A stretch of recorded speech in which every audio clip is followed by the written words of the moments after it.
the stage right. Well, that's it. You're assuming the pickleballers are square.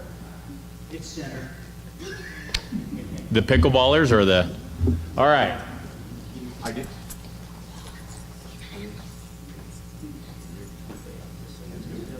Just make sure you bring it back. That's the only ones we got.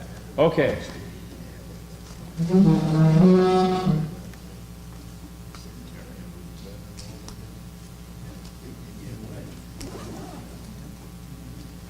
By the way, Dennis, just so you know, your comment about the restoration is not denomination. It's not restoration specific or centric. It's all. That's part of what I thought. Everybody's vying to be at the front of the line. So, You mean we're not right? you know, I wouldn't say we're wrong.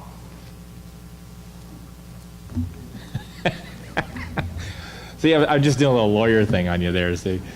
You did, huh? I did, man. I just got him right there.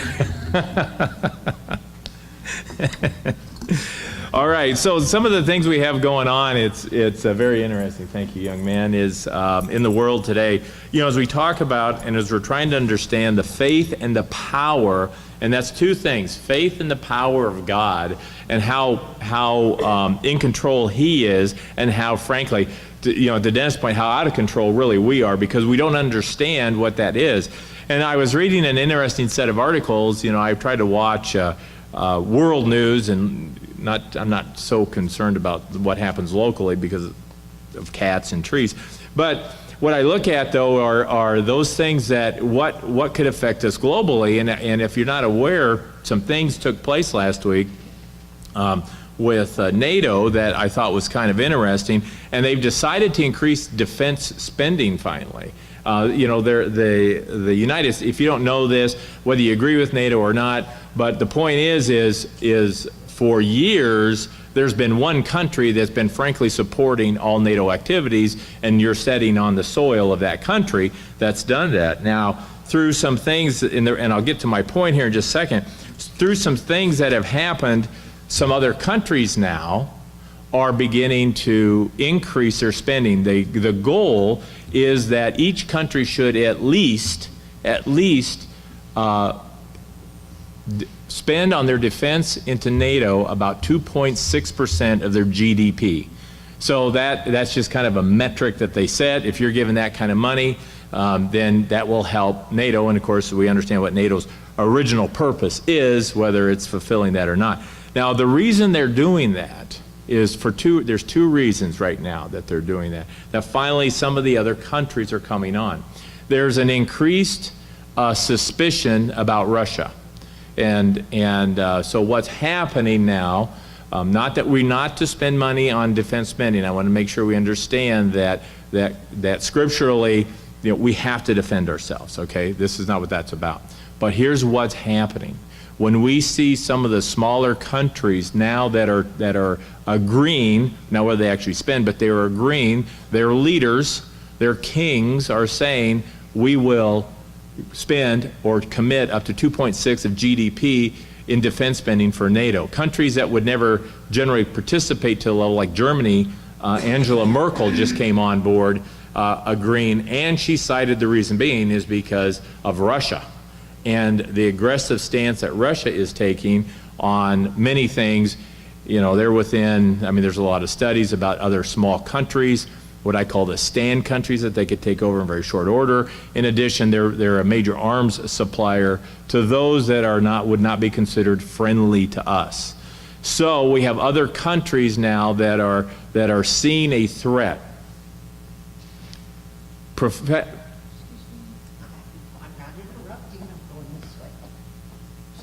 Is this not just an interruption? Did this not just interrupt the entire flow? So, fortunately, I've lived with it for like... More profit in his own land. What's that? I was thinking more like a profit in his own land. Oh, maybe so.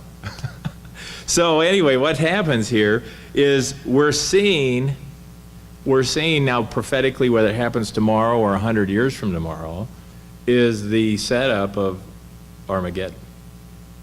And when you take a look at what's happening, if you peel away, and I'm going to give you have to really start digging into this, and there's a lot more dynamics, but the world is now choosing sides with their money, okay? They're not saying that Russia is a specific threat, or although they recognize a threat, that doesn't mean that another country couldn't become a threat tomorrow, but understand what's happening when you take a look at a prophetic way it's set up. So you have the NATO countries, begin to put more money into that fund, and and the reason they're doing it is because they have fear, concern, let's put concern, maybe not fear, but concern that another country, a big country, is going to cause a problem in the near future. Now, whether that's effective or not, I don't know. Only the Lord knows. The other thing, though, so NATO increased military spending will be an astounding increased $46 billion. $46 billion. You can buy a lot with $46 billion. So that's one of those things you look at and you go, okay, sign of the times. Now, once again, when we look at prophecy, we look at even history, we see that kingdoms were always to protect themselves, and especially those that, as we're reading about, the nation of Israel, right? Well, when we see what's taking place, you have to back up and you have to go, wow, wait a minute. That's not a small statement, because NATO over the last, 20 years has been milquetoast, kind of a milquetoast organization. Now, not that it will begin any better, but we see understand what's happening.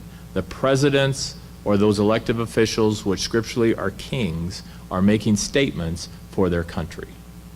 And so the Lord recognizes that and hears that.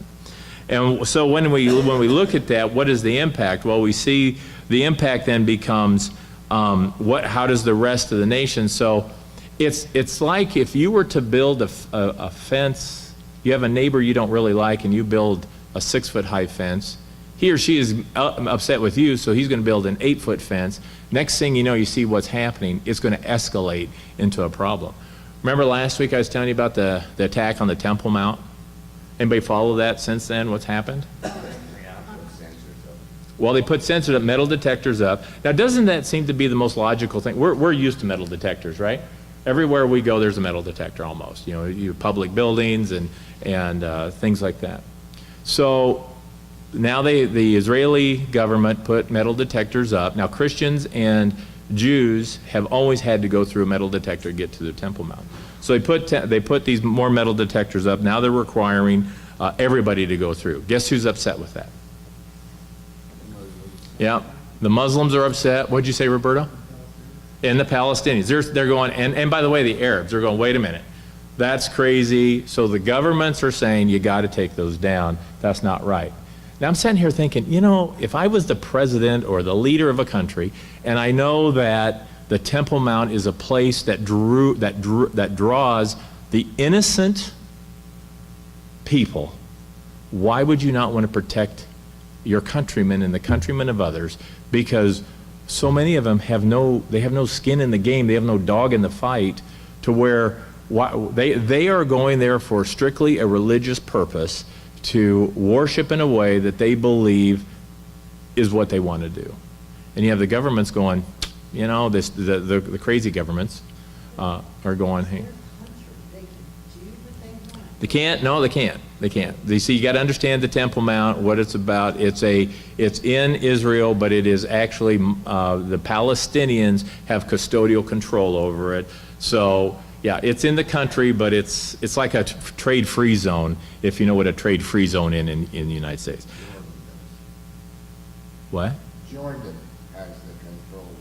Oh yeah, Jordanians. Yeah, I'm sorry. Who did I say? Oh, I'm sorry. Yeah, not the Palestinians. It's the Jordanians have the custodial control. Anyway, the control is spread over. It's a crazy thing. I don't know how they get along.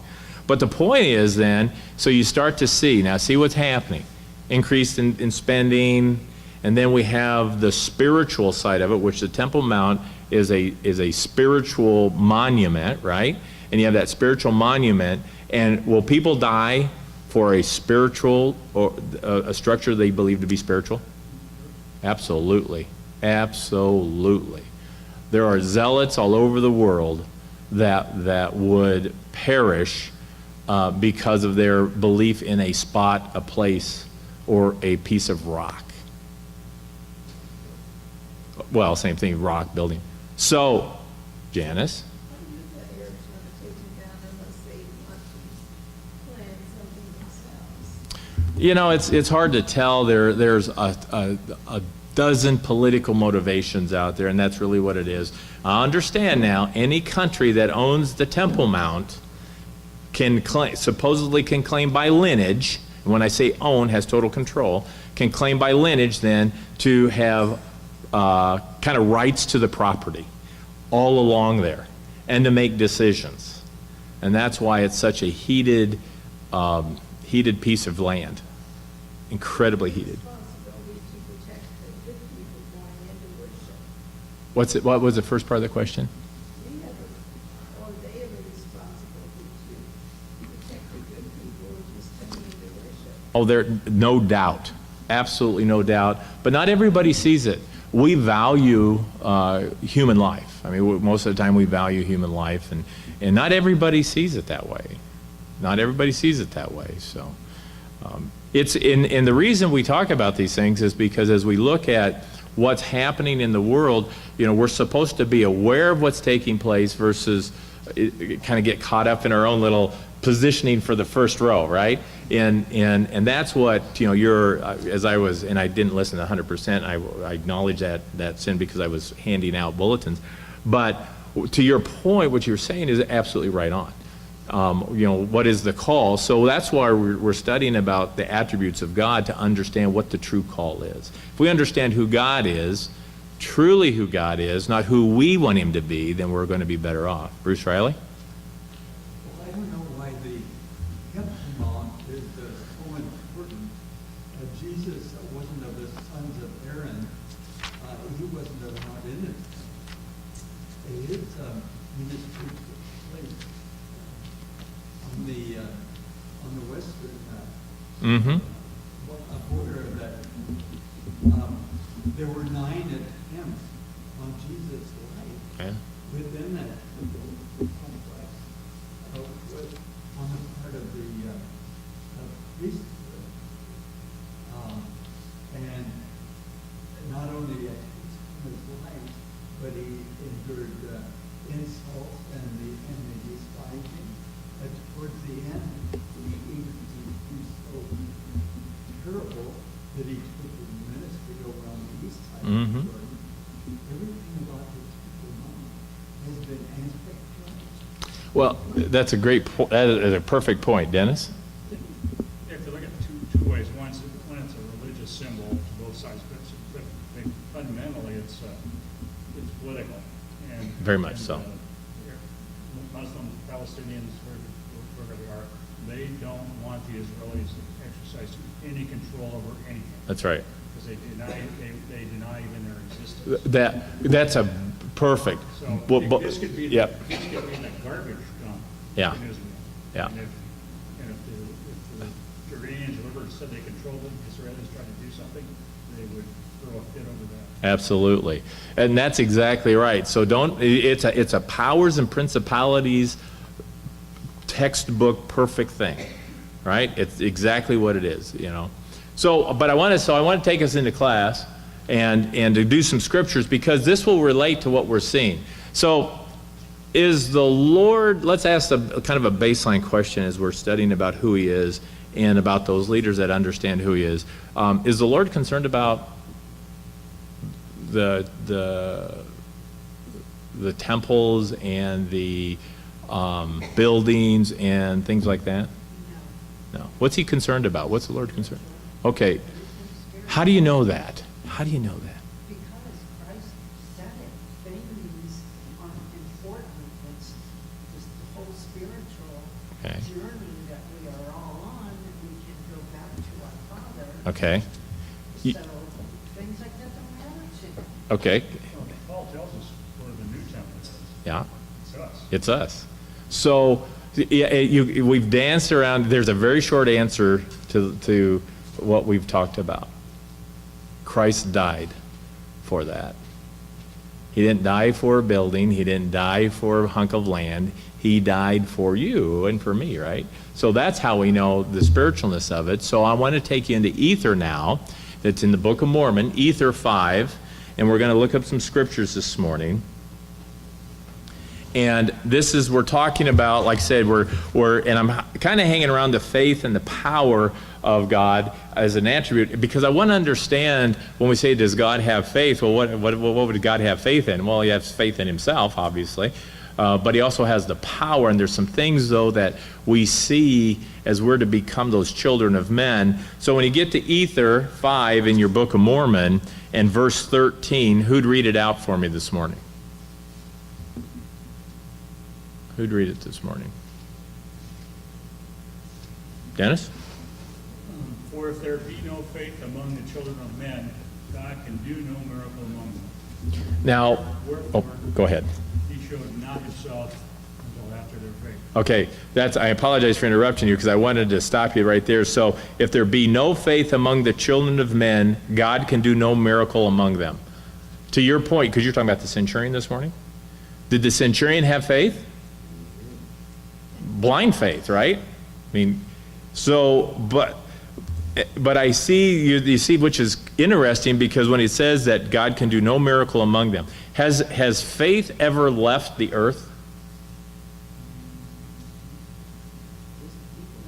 Okay, well, okay, good point. So, but, Not completely, okay, I think, because keep going. when Christ was in the synagogue in Nazareth, and he told them basically who he was, and then he gave them two examples of healings that weren't Israelis, that were Jews.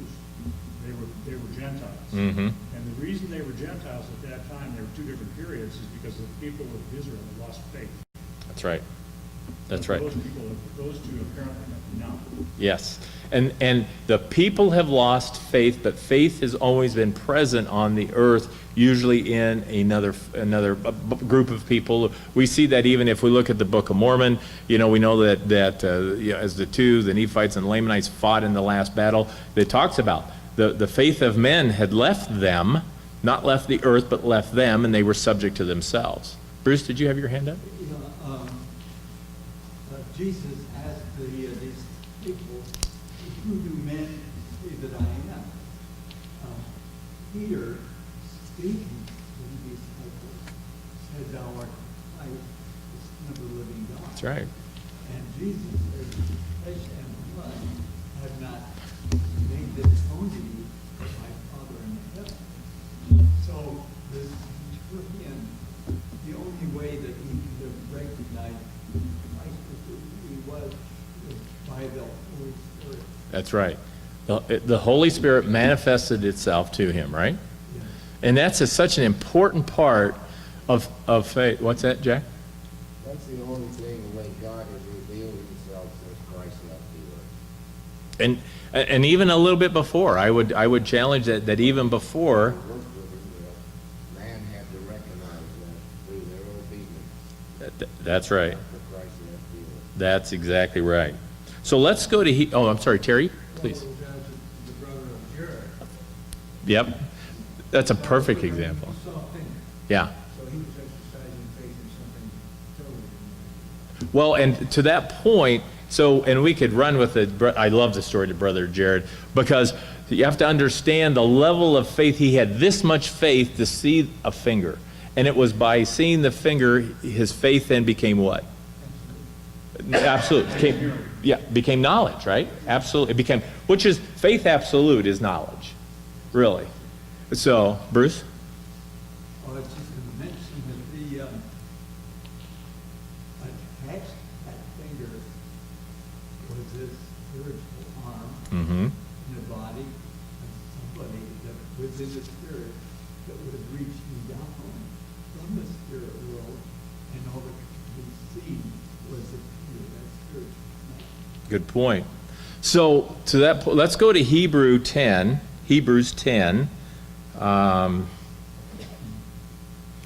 Let's read, 38, Hebrews 10, 38 for sure. And 38 and 39. Hebrews 10, 38 and 39. Who'd like to read that this morning? Roberto, you got that? Now the just shall live by faith, but if any man draw back, my soul shall have no pleasure. Okay, let's stop there for that second. So, what does that tell you about faith? What's a just man? Remember what we learned? What's that? They live by faith. The just man will live by faith, but we'll go back. So, okay, so the just shall live by faith, but what happens if you pull back? And how do you pull back on faith? How do you do that? What's that? Yeah, you reject it, you don't believe in it, I guess you'd have no faith if you had faith, no faith, the opposite of faith. And who's speaking here? Who will have no faith or no pleasure in him? Yeah, Christ will have no pleasure in him, rightfully so. So read 39, Roberto. We are not of them who draw back unto perdition, but of them that believe to the saving. Okay, so if you, and understand, if you draw back for something, where does that mean that you were originally? Weren't you there? Yeah. Closer to where you should. Right, closer to where you should have been. If we use like a military example, if you draw back, you probably had a front line somewhere, but for some reason you're drawing back, you're pulling back, and you're pulling back from the advances that you had made for some reason. Can you see how that works in faith? If something doesn't happen the way that you think it should, do people draw back? Do they lose? Another way to say this is, I've lost my faith.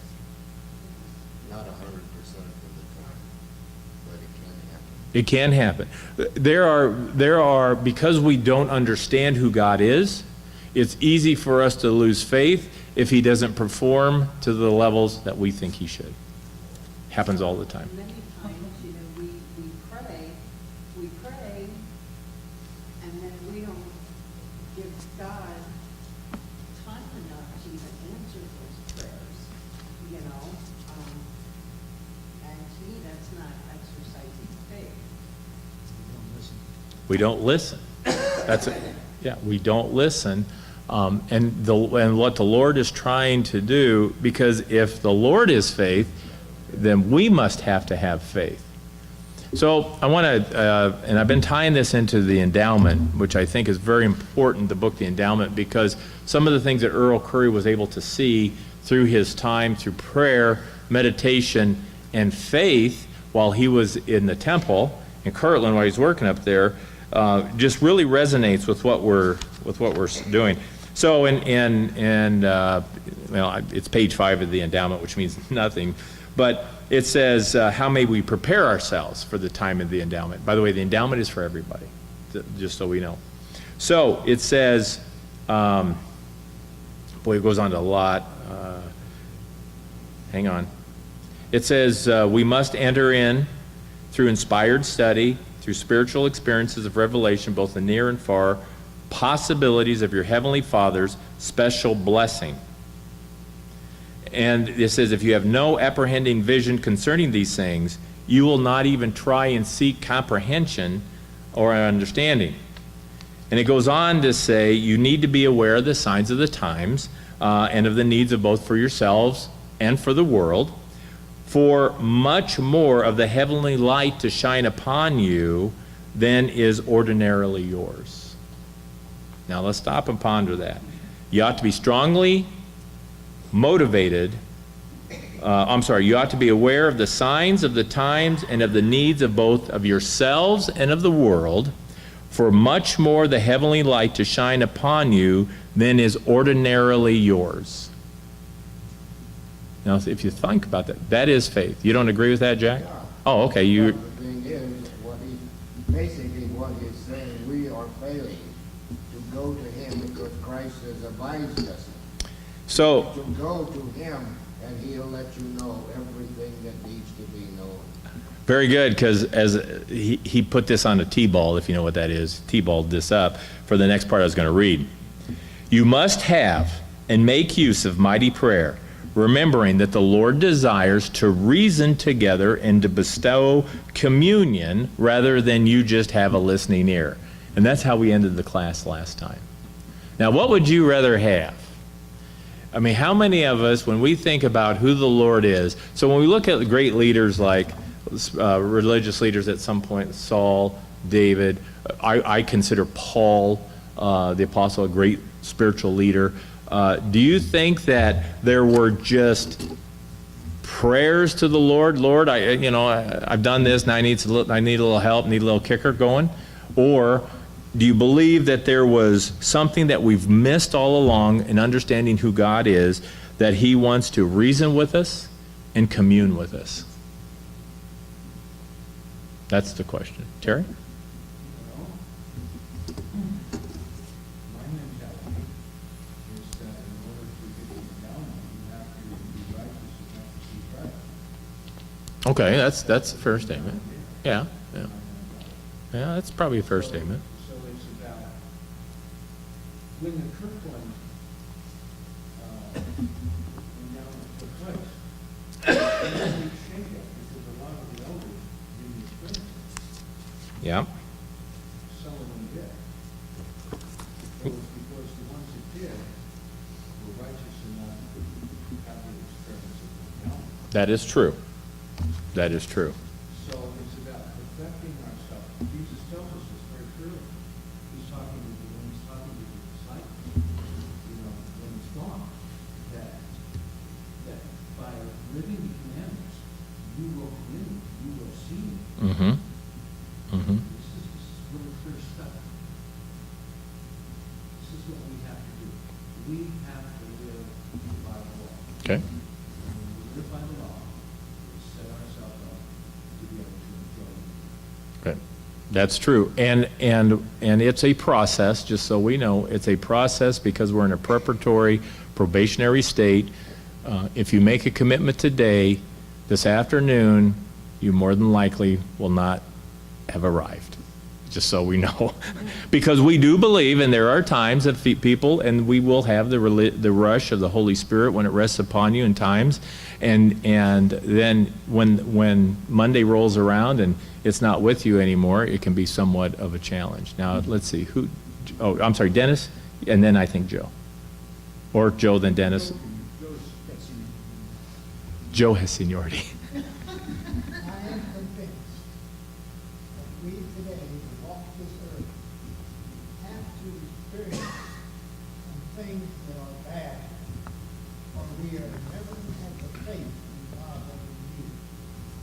I do not believe you can just say, I believe in God, and forget about it. Okay, that's a fair statement. I do not believe that you can do that. I say you have no reason to have faith in God if you haven't experienced the other side also to a certain extent. It's very clear we have to experience the sour to understand the sweet, right? Yeah, and scriptures tell us that. Dennis? You asked how we know, and we don't know from our own experience because we don't have it within us to understand. Right. But we know because of this. That's exactly right. And I said half-kiddingly, where's your Bible? Yeah. But I'm saying that to myself, because how else would we know? You can't go up to the top of the hill and look at a pretty sunset and figure it out. Right. That's right. Otherwise, we don't get these I don't have enough hair to be a hippie, but I don't have enough hair. Yeah. But no, that's a great point, because that is when we start to look at how, so when we look at and we understand the statement that Earl Curry made here, and I believe it's way beyond the man. I believe the Lord was truly working through Earl in a way, because if the script, the verses are so clear here, and they tie into things that we read about, mighty prayer, that the Lord desires to reason together and bestow communion. Where have we heard communion before? What will we do next week? Or the week after. Sorry, it's a 5-week month. It's going to get me until the word. What are we going to do the week after? What do we call it? Communion. Sacrament. Communion. And so what is the purpose of communion? Exactly. That's exactly right. So it goes back to reasoning together, bestow communion. You get to a spot when you come to a communion event that you are at a level that it's more than just remembering or remembrance, but it's more to a true communing of where the Lord is working with you. And then bestow communion rather than that you just have a listening ear. So the Lord wants to talk with you. Bruce Riley. Daniel was the only prophet that gave the exact time of the fulfillment of his prophecy. Oh, yeah, The yeah. exact year that Jesus was to be Yep. So, going along with that, in the book of,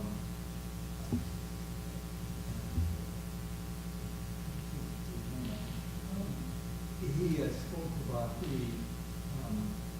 Lord will pour out his spirit upon all flesh. Mm-hmm. Now, that's going to be at a different, at a set. Yes. That time of the outpouring of the Spirit is in the future, but it's and the Lord ahead of that time is behind. Absolutely. Absolutely. And it will happen. And you see how that then when he wants to commune with us, he wants to be able to bestow those blessings upon us, doesn't he? I mean, if we're his, it's no different than our children. I mean, our children have been, they can be disobedient, but you still want them to have the best, or you, at least I hope you do. You want them to have the best of the things that are out there. The Lord is no different. So there was something in here that when I was reading through, and I've read this book, I don't know, hundreds and hundreds and hundreds of times, but it's one of those things that every time I read it, I pick something out maybe a little bit deeper, and it's in that first part I read, if you have no apprehending vision concerning these things, you will not even try and seek for comprehensive understanding. And he's talking about to seek the larger, the more profound, the greater things. Is it to our benefit, by the way, if we were to be, and I don't want to use the words religious scholars, but to understand who God is? Will it be to our benefit? Yes, I think so. Okay. Absolutely. All right. Terry? Very good answer. Because what's the second commandment? Love everybody. Everything else is intentional.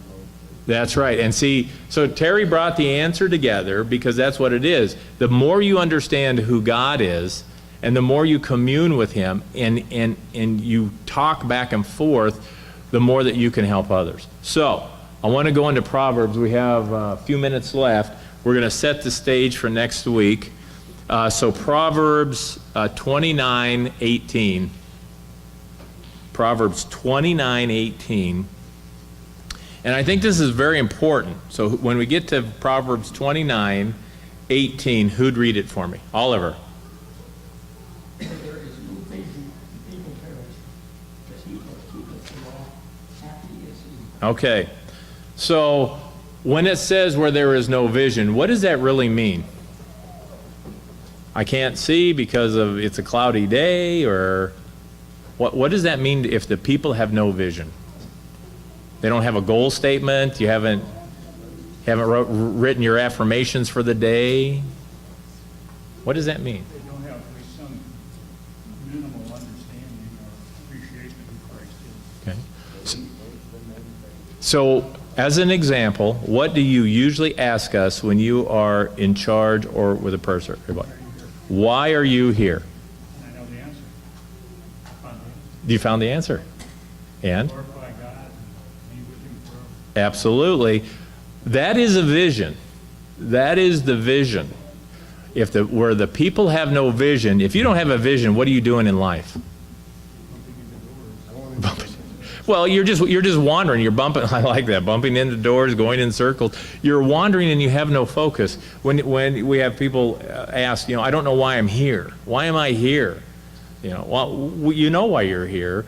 The Lord knows why you're here. If you had and exercised to what size of faith should you try? a mustard seed, the size of the grain of a mustard seed. If you just try it that little bit, think of the communion that you could have, and that you could, in a sense, have a conversation with God and say, you know, Lord, I don't get it. I'm just really struggling here. Or, hey, this is awesome, and I want to thank you for the blessings you've given me in my life. It can go both ways. Okay, so here's what we're going to do. I'm going to give you a couple of, we're going to start off in the Doctrine and Covenants about having a vision, not for any reason other than I like the scriptures to start with. In Doctrine and Covenants 76, there's 2 and 3. There's 3K and 3M, 6H, and 7G. That's Doctrine and Covenants 76, 3K, 3M, 6H, 7G. Now, I may change my mind when we start with the scriptures by the time next week rolls around. Depends upon what I read between now and then. But D as in David. I know, but see, that's... No, I'm sorry. What she got me, Shirley, I wasn't listening to Shirley. It's 3K as in kilo, 3M as in Mark, 6H as in Henry, 7G as in George. All right. So, thank you for correcting me. No, that was a good point. She asked D and dog, and yeah, D is in dog is in D, and D is in dog, so.